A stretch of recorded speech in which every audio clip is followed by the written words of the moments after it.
আসসালামু আলাইকুম প্রিয় নবম ও দশম শ্রেণীর শিক্ষার্থীরা, আশা করি তোমরা সবাই ভালো আছো। আজকে পর্বে আমরা 12 এবং 13 এই দুটি অঙ্ক সমাধান করা শিখব। গত পর্বে আমরা 10 এবং 11 এই দুটি অঙ্ক সমাধান করা শিখেছি।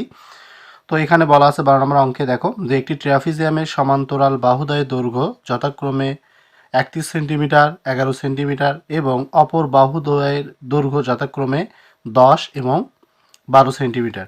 তাহলে আমাদের ক্ষেত্রফল নির্ণয় করতে হবে। তো আমরা ট্রাপিজিয়ামের ক্ষেত্রফলের সূত্র জানি, অর্থাৎ হাফ ইন্টু এ প্লাস বি, অর্থাৎ সমান্তরাল বাহুদ্বয়ের সমষ্টি ইন্টু এইচ। যেহেতু এখানে আমাদের উচ্চতা নেই, আমাদেরকে উচ্চতা বের করে নিতে হবে।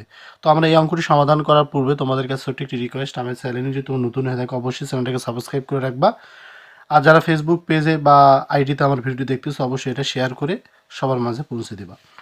তো এখানে আমরা বলতে পারি যে বি সি ডি একটি কি ট্রাপিজিয়াম। তো আমরা যদি এই ট্রাপিজিয়ামকে একটি সমান্তরাল বাহু আছে আমাদের দুটা, একটা হচ্ছে এ বি আর একটা হচ্ছে সি ডি। তো আমরা এই দুটার মানটা আমরা লিখতে পারি যে যেহেতু প্রশ্নে দেওয়া আছে এ বি অর্থাৎ সমান্তরাল বাহুদের দৈর্ঘ্য একটা 31, একটা কত 11। তো আমরা এ বির মানটা ধরতে পারি 11। আবার আছে এখানে সি ডি এর মান দেওয়া আছে কত 31 সেন্টিমিটার।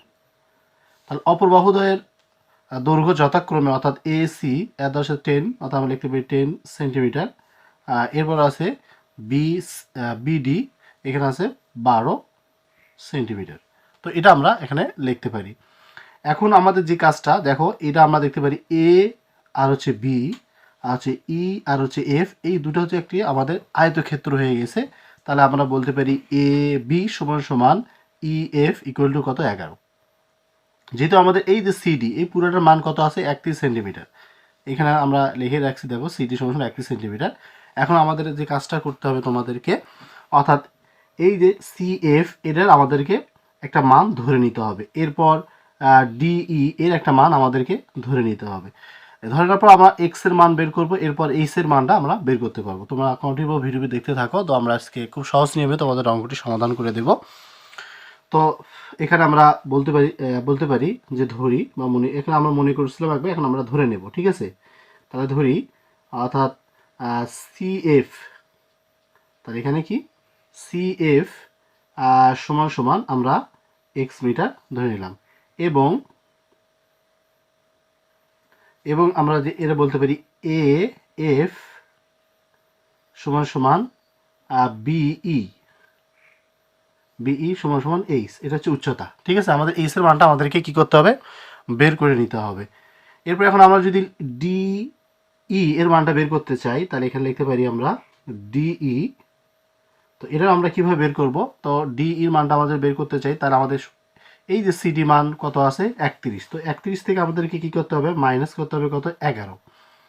এরপর আমরা 11 দেওয়ার পর আমরা এই যে এইচ, যেহেতু আমরা সিএফ এর মান এই এক্স ধরে নিছি, তো আমরা এখানে মাইনাস এক্স দিতে পারি। তাহলে আমাদের ডিই এর মানটা আসবে হচ্ছে এখানে লিখতে পারি, বাদ দিলে তাহলে হবে এখানে 20, এরপর মাইনাস এক্স সেন্টিমিটার, ঠিক আছে। তো এখানে আমরা এটা একটা মান পেয়ে গেলাম, তো আমরা এখানে লিখতে পারি 20 মাইনাস এক্স। তো এখন আমরা এই ত্রিভুজগুলো নিয়ে কাজ করব, প্রতিটা ত্রিভুজ নিয়ে। অর্থাৎ প্রথমে আমরা যে ত্রিভুজ এ এফ সি অথবা এ সি এফ, এই ত্রিভুজ নিয়ে যদি আমরা কাজ করি, তো লিখতে পারি ত্রিভুজ এ সি এফ হতে আমরা এখানে পিথাগোরাসের সূত্র ব্যবহার করতে পারি। তো আমরা পিথাগোরাসের সূত্র জানি যে এখানে আমাদের কিন্তু অতিভুজ কিন্তু এসি, আর এখানে লম্ব হচ্ছে এ এফ, আর হচ্ছে ভূমি হচ্ছে এখানে হচ্ছে সিএফ, ঠিক আছে। তাহলে পিথাগোরাসের সূত্র হচ্ছে এখানে লিখতে পারি আমরা অতিভুজ সমান সমান লম্ব স্কোয়ার প্লাস ভূমি স্কোয়ার। তো আমরা এখানে লম্ব স্কোয়ার লিখতে পারি এ এফ স্কোয়ার প্লাস ভূমি আছে হচ্ছে এখানে C F square equal to, আর অতিভুজ আছে এসি স্কোয়ার। তো এখন যদি ওগুলো মানগুলো আমরা বসাই, তো এখানে মান দেওয়া আছে এইচ, তো এইচ উপর স্কোয়ার, আর সিএফ এর মান যেহেতু আমরা এক্স ধরছি তার উপরে স্কোয়ার দিলাম, আর এসির মান হচ্ছে 10, 10-এর উপর আমরা কী করলাম, স্কোয়ার দিয়ে দিলাম। তাহলে এখানে আমরা লিখতে পারি অতএব H square plus S square equal two 100। এটা হচ্ছে আমাদের 1 নম্বর সমীকরণ, ঠিক আছে। এটা আমরা 1 নম্বর সমীকরণ দিয়ে দিলাম, তবে এটা 1 নম্বর দিয়ে দিতে পারো, ওকে। এরপর আমরা আরেকটা ত্রিভুজ নিয়ে কাজ করব। এবার বি ডিই এই ত্রিভুজ নিয়ে আমরা কাজ করব, কারণ এখন প্রত্যেকটা কি এক সমকোণ, প্রত্যেকটা কি এখানে এক সমকোণ। তো এই ত্রিভুজটা আমরা পিথাগোরাসের সূত্র ব্যবহার করব, ঠিক আছে। তোমরা দেখতে থাকো।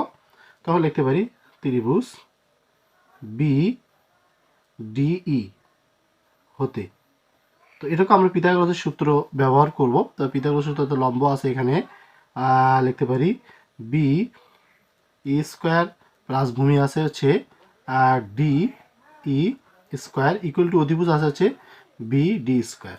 তোমরা দেখো এখানে অতিভুজ আছে বি ডি স্কোয়ার, আর হচ্ছে লম্ব আছে বি ই স্কোয়ার, আর ভূমি আছে হচ্ছে ডি ই স্কোয়ার। ওকে, এখন যদি মানগুলো বসাই, যেহেতু এটা মান দেওয়া আছে এইচের উপরে স্কোয়ার, এরপর আমরা লিখতে পারি এখানে প্লাস ডিই, ডিইর মান আছে এখানে আমরা লিখতে পারি হচ্ছে 20 মাইনাস এক্স এরপর অল স্কোয়ার সমান সমান, এখানে আছে 12, 12 পর আমরা স্কোয়ার দিয়ে দিলাম। ওকে, তো এরপর আমরা এখানে লিখতে পারি, দেখো তো এইচ স্কোয়ার মাইনাস প্লাস, আমরা এটা বর্গের সূত্র ইউজ করবো, এটা এ এটা বি, তাহলে আমরা এটাকে স্কোয়ার করি, তাহলে স্কোয়ার প্লাস সূত্র, সরি এটা মাইনাস হবে কারণ এখানে মাইনাস আছে, স্কোয়ার মাইনাস সূত্র 2, এ হচ্ছে 20, বি হচ্ছে এক্স, প্লাস আমরা লিখতে পারি বি স্কোয়ার সমান সমান 12 12 কত 144।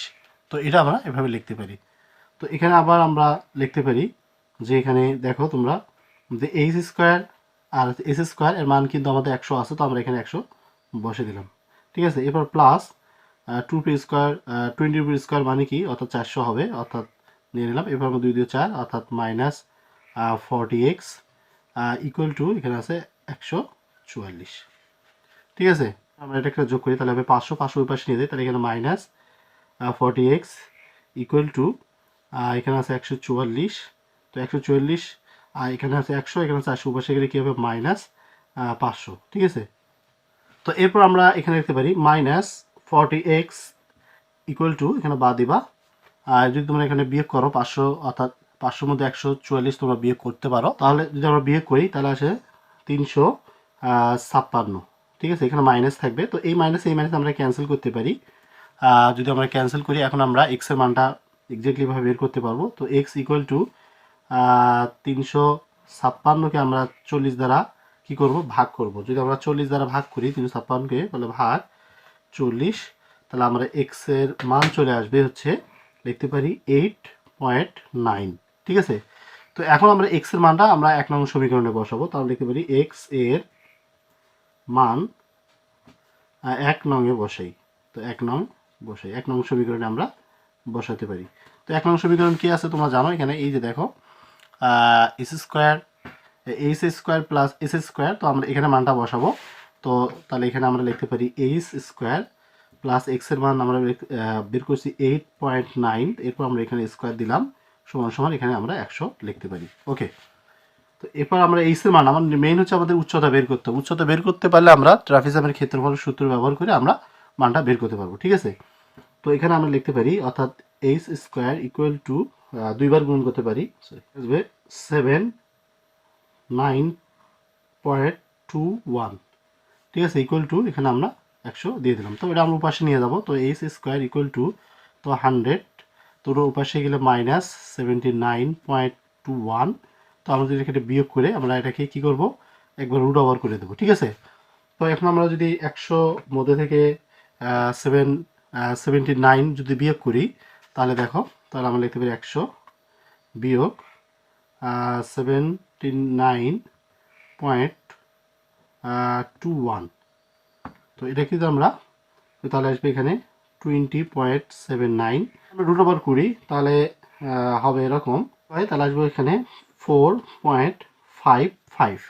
তো যেহেতু 55 আছে আমরা এখানে 56 দিতে পারি, ঠিক আছে। এটা হচ্ছে আমাদের উচ্চতা।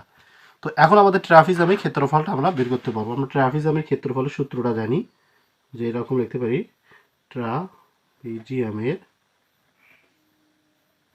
ট্রাপিজিয়ামের ক্ষেত্রফল হাফ ইন্টু এ প্লাস বি ইন্টু এইচ। যেহেতু আমরা সমান্তরাল বাহুদ্বয়ের যোগফল আছে, একটা হচ্ছে 11 আর একটা আছে কত 1 সেন্টিমিটার, ঠিক আছে। তো এখানে আমরা ওদের বসাই, অর্থাৎ এখানে এর মান ধরি আমরা 11 আর বির মান হচ্ছে 31 অর্থাৎ 31 ইন্টু এইচ এর মান আমরা বের করছি 4.56। তো এটাকে আমরা যদি 1/2 ইন্টু যদি আমরা যোগ করি, তাহলে এখানে আসবে হচ্ছে 42 ইন্টু 4.56 গুণন ভাগ করে দিই তাহলে আসবে 21। তাই 21-এর সঙ্গে যদি আমরা কী বলে 4.56 যদি গুণন করি তাহলে আমাদের সঠিক অ্যান্সারটা চলে আসবে। ঠিক আছে, গুণন আমরা লিখতে পারি 21। তাহলে এখানে আসে হচ্ছে 95.75 বর্গ সেন্টিমিটার। তো এটি হচ্ছে আমাদের এই প্রশ্নের সঠিক অ্যান্সার। আশা করি তোমরা বুঝতে পারছো। এরপর আমরা 13 নম্বর যে অঙ্কটা আছে 13 নম্বর অঙ্কটি সমাধান করব। এখানে 13 নম্বর অঙ্কে বলা আছে যে একটি সুষম অষ্টভুজের কেন্দ্র থেকে কৌণিক বিন্দুর দূরত্ব হচ্ছে 1.5 মিটার হলে এর ক্ষেত্রফল কত। আমাদের ক্ষেত্রফল নির্ণয় করতে হবে। আমরা জানি সুষম অষ্টভুজের কৌণিক দূরত্ব দেওয়া আছে এবং এর কোণ যে কোণ দেওয়া আছে 8টা, সেটাও আমাদের দেওয়া আছে। যেহেতু সুষম অষ্টভুজ আছে, যদি ষষ্ঠভুজ থাকতো তাহলে কোণ থাকতো 6টা। তো আমরা এই অঙ্কটি যেভাবে সমাধান করবো তোমরা দেখতে থাকো। যে আমরা একটা নিতে পারি, যে তোমরা এখানে একটা দেখো, আমরা এ বি সি ডি একটি অষ্টভুজ। তো আমরা এখানে অষ্টভুজ নিয়েছি। তো এখানে A B C D E F G H একটি সুষম অষ্টভুজ যার কৌণিক দূরত্ব এখানে 360 ডিগ্রিকে যদি আমরা, যেহেতু কৌণিক মান আছে 8, তো 8 দ্বারা যদি আমরা 360কে ভাগ করি তাহলে আসবে হচ্ছে 45 ডিগ্রি। অর্থাৎ সুষম অষ্টভুজের প্রত্যেকটা কোণ হচ্ছে 45 ডিগ্রি। তাহলে সুষম অষ্টভুজের কৌণিক বিন্দু দূরত্ব আছে এ সমান সমান আমরা ধরতে পারি এখানে 1.5 এবং অষ্টভুজের বাহু আছে কয়টা, 8টা। ঠিক আছে। তো এখন আমরা যদি যে কোনো একটা ত্রিভুজ নিয়ে কাজ করি, অর্থাৎ এ ও বি, যদি আমরা এই ত্রিভুজ নিয়ে কাজ করি, একটা ত্রিভুজে কাজ করতে পারলে তাহলে আমরা 8টা ত্রিভুজের যে মোট ক্ষেত্রফল আছে সেটা আমরা বের করতে পারবো। তাহলে এখানে আমরা নিলাম এ ও বি এর ক্ষেত্রফল হচ্ছে হাফ এ স্কোয়ার সাইন থিটা। তো এখানে যেহেতু এর মান দেওয়া আছে 1.5, তো আমরা এখানে হাফ নিলাম, 1.5কে স্কোয়ার করলাম, সাইন থিটার মান হচ্ছে 45।